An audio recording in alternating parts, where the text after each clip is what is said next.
जय हिंद दोस्तों, आप लोग कैसे, आशा करते हैं आप लोग अच्छे होंगे। इस वीडियो में आपको बताने वाला हूँ वर्ग 10th का मोस्ट इंपोर्टेंट वीवीआई क्वेश्चन, जो प्रत्येक ऑब्जेक्टिव जो है पूछा जाएगा। हर एक जो है विषय का, हर एक चैप्टर से मैं आपके लिए जो है सूत्र लेकर, फार्मूला लेकर आया हूँ। तो चलते हैं बोर्ड पे, सबको तैयार है। तो इस क्वेश्चन लिख लिया ना, HCF और ऐसे रहेगा E और E रहेगा LCM, LCM ना, LCM बराबर होगा A गुने B। तो इसका जो हिंदी होता है, रे बुआ हिंदी देखो, हिंदी होता है इसका A का मतलब हुआ पहला पद और B का हुआ दूसरा। तो HCF माने महत्तम समावर्तक है कॉमन फैक्टर, ऐसे लॉ कॉमन फैक्टर इसका होता है, मतलब कि जो है हिंदी नाम होता है इसका। HCF और LCM बराबर होता है A गुने B। A क्या चीज़ है? पहला पद। अब B क्या चीज़ है? दूसरी संख्या। दूसरी संख्या और पहली संख्या, इसका पहला ये रहेगा। इस तरह से दिया हुआ रहेगा और कह देगा कि निम्नलिखित में से क्या होगा, तो आप इसमें आंसर मारेगा। फिर देगा कि दूसरा देगा HCF, इस तरह से देगा, बराबर लिखे, बराबर देगा क्या चीज़, ऐसा रहेगा लिखल A गुने, सॉरी ये रहेगा कि HCF A दे दिया रहेगा, कहेगा कि कितना होगा, तो क्या होगा जब जैसे कि आप जानते हैं 2x बराबर क्या होता है, 6 रे होता है ना। तो बोलेगी कितना होता है रे, तो x बराबर क्या होगा 6/2। तो गुना में है दोनों, इस साइड 2 को ले गए तो भागा में गया। तो जी इसी तरह से ये जो है दोनों किस में है, गुना में है, इस साइड ले जाएगा तो किस में जाएगा, भागा में जाएगा। तो हम निकाले क्या है A, तो ई इसके नीचे में कौन जाएगा, ये जाएगा। तो A गुने B बटा कते LCM ना, और इसमें 2B हो गया कि नहीं हो गया। इसके बाद यहाँ पे देखो तीसरा इसका निकल का आता है LCM बराबर क्या होगा, LCM यहाँ पे B भी देना पड़ेगा, बराबर क्या होगा A और क्या HCF क्या A। इतना ही सूत्र आपसे पूछा जाएगा, कहेगा कि या चाहिए दे देगा तो ये पूछ देगा, ये दिया रहेगा ये पूछेगा, और ये दिया रहेगा ये पूछेगा। इसमें न घबराइएगा कि यहाँ पे A है और B है तो क्या होगा, कुछ नहीं, पहला पद का चिन्ह दिया हुआ है A और B। HCF और गुने LCM आप पचमा में जो है पढ़े होंगे कि लघुत्तम समावर्तक और महत्तम समावर्तक बराबर होता है पहली संख्या गुने दूसरी संख्या। यही 10वां में दे दिया है A और B। ठीक है, अब चलते हैं, ये इतना ही इसमें था और कुछ नहीं था। अब आते हैं, अब आपसे पूछ देगा कि दूसरा चैप्टर से अपरिमेय,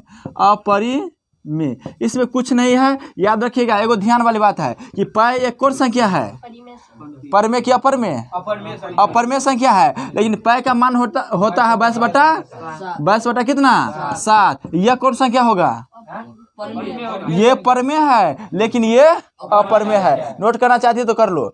पाई एक अपरमेय संख्या है, लेकिन पाई का मान 22/7 कौन संख्या है, परमेय संख्या है। लेकिन बुआ यहाँ पे एक बात और देखेगा बाबू, यहाँ पे पाई का मान होता है, यदि त्रिकोणमिति में जाएगा तो पाई का मान होता है 180 डिग्री। ये भी याद रखेगा कि पाई का मान कितना डिग्री होता है, 180 डिग्री होता है। पाई एक अपरमेय संख्या है, लेकिन पाई का मान 22/7 जो होता है यह एक परमेय संख्या है। तो परमेय अपरमेय समझ गया ना। और एक बात और, जो संख्या तुम्हें रूट में रहेगा, किस में रहेगा, रूट में रहेगा, और रूट में रहेगा संख्या रूट में रहेगा, और रूट में रहेगा इसका परिपूर्ण वर्ग नहीं होगा, तो यह अपरमेय होगा। कोई भी संख्या हो जो रूट में हो और जिसका परिपूर्ण वर्ग न निकले, वो कौन संख्या होगा, अपरमेय संख्या होगा। लेकिन यहाँ पे देखिए रूट में है लेकिन 4 है, तो 4 का रूट कितना होगा 2, तो ये परमेय होगा कि अपरमेय, ये परमेय है, क्योंकि ये परमेय भी है, पूर्णांक भी है, पूर्ण भी है और प्राकृतिक भी है। याद रखिएगा।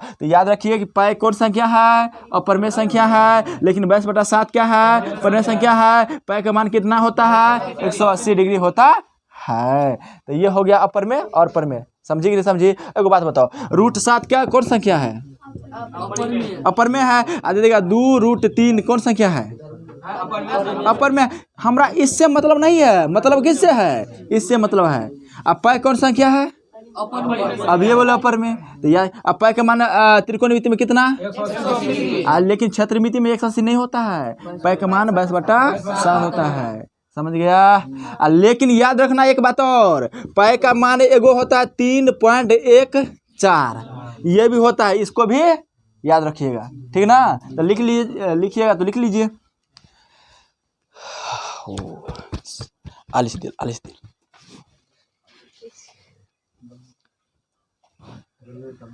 एक बात और, कोई भी संख्या यदि बार बार आए, जैसे कि 1.21, फिर आएगा 2.112, फिर आएगा 1.122, इस तरह से आएगा, ये भी एक अपरिमेय संख्या ही है। कोई भी संख्या यदि लगातार आए दशमलव के बाद, वो संख्या क्या कहलाएगा? अपरिमेय संख्या कहलाएगा। जैसे 0.21, फिर देगा 2.112, फिर देगा 2.112, तो ये अपरिमेय संख्या ही है। कोई दिक्कत? समझे कि नहीं समझे? तो ये चीज तुम्हें ऑब्जेक्टिव में पूछा जाएगा और कोई दिक्कत नहीं है। इसीलिए कहते हैं कि बार बार इस तरह से एक भी क्वेश्चन नहीं छूटेगा। बहुत अच्छा है। अब चलते हैं, सब करना पड़ेगा। आप विशेष में सुन, देखो, पहला है कि बहुपद कहते किसको है, ठीक ना। बहुपद कहते हैं जिस बीजीय व्यंजक में चर का घात एक पूर्ण संख्या हो। घात माने पावर, पूर्ण संख्या हो, वो माइनस में न हो, न रूट में हो, न भिन्न में हो, उसे हम बहुपद कहते हैं। बहुपद किसे कहते, समझ गया? बहुपद जिस बीजीय व्यंजक में चर का घात एक पूर्ण संख्या हो, उसे बहुपद कहते हैं। जिस बीजीय व्यंजक व्यंजक में चर का घात एक पूर्ण संख्या हो, उसे हम बहुपद कहते हैं। देखिए, यदि घात माइनस में रहेगा तो ये बहुपद नहीं होगा, घात भिन्न में रहेगा तो ये बहुपद नहीं होगा। घात को रहना क्या चाहिए? पूर्ण अंक में रहना चाहिए, पूर्णांक में रहना चाहिए। जैसे कि देखिए x⁴, क्या ये बहुपद होगा? तो है कि नहीं है रे? होगा, ये बहुपद होगा, क्योंकि ये इसका जो है घात है प्लस में है, अपूर्णांक है। आप दे देंगे x² + 3x + 2, क्या ये बहुपद है? ये है, क्योंकि इसका चर का घात क्या है? 2 है। अब यहीं पे हम कह देंगे x⁻−2, क्या ये प्लस 3x + 2, क्या ये बहुपद होगा? कारण क्या है? क्योंकि इसका घात माइनस में है, इसीलिए बहुपद नहीं होगा। अब देखिए x⁻√2, क्या ये बहुपद होगा? नहीं होगा, ये बहुपद नहीं होगा। तो बहुपद का मतलब होता है कि चर का घात किस में रहेगा? एक पूर्णांक में रहेगा, पूर्ण अंक में रहेगा, उसे हम बहुपद कहते हैं। तो ये आशा करते हैं समझ गए होंगे। अब देखिए इसमें बहुपद में पूछता क्या है। आपको गुणनखंड हम बता चुके हैं, एक बार देख लीजिएगा तो अच्छा होगा। अब जैसे कि आपको दिया रहेगा 3x² + 2x और ऐसे दीजिए 7x + 12, इस तरह से ये जो है बीजीय व्यंजक है, बहुपद है, ठीक। अब इसी बहुपद में से दे देगा कि शून्य का योगफल निकाले और गुणनफल निकाले। तो ये दो तरीका से बनता है, हम यहाँ बनाएंगे नहीं, आपको सिर्फ फार्मूला देंगे, आप फार्मूला बताएंगे। इसमें बहुपद में दो फार्मूला आ जाते हैं। अल्फा प्लस बीटा बराबर होता है क्या? -b/a। अल्फा गुने बीटा बराबर क्या होता है? -c/a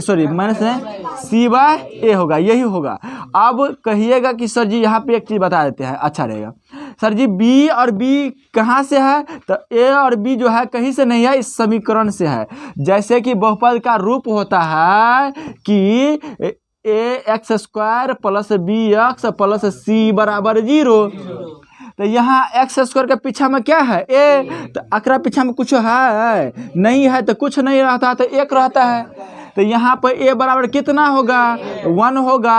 और फिर देखिए प्लस में बी बराबर कितना होगा 7 होगा। इसके बाद सी बराबर कितना होगा 12। तो जब आपको जो है बहुपद दिया हुआ रहे और आपसे पूछ दे कि शून्य का योगफल निकाले तो अल्फा प्लस बीटा बराबर माइनस बी बाय ए होगा।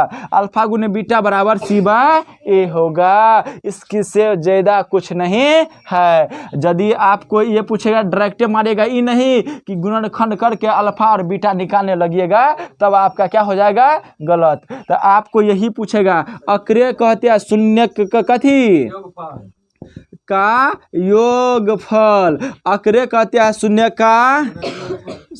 का गुणनफल।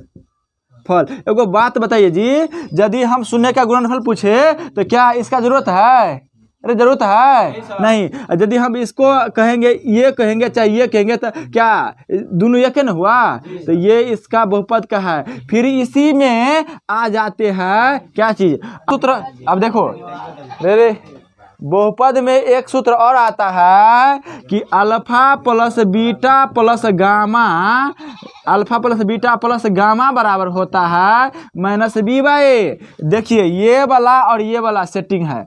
दूसरा आता है सूत्र alpha beta plus beta gamma और प्लस अल्फा और गामा, अल्फा गुने गामा हो जाता है। इसका हो जाता है इसका होता है सी बाय ए, इसका सी बाय ए होता है। लेकिन इसका होता है अल्फा गुने बीटा गुने गामा बराबर होता है डी बाय ए। ये होता है माइनस डी बाय ए। इसका जो है माइनस डी बाय ए हो जाएगा। क्या हो जाएगा? माइनस डी बाय ए हो जाएगा। ये सूत्र इसका द्विघात बहुपद का है। अब कहिएगा पूछेगा कैसे? तो आपको जो है इस तरह से पूछा जाएगा।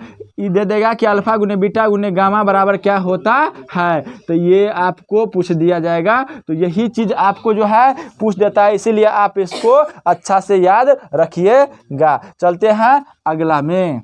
अगला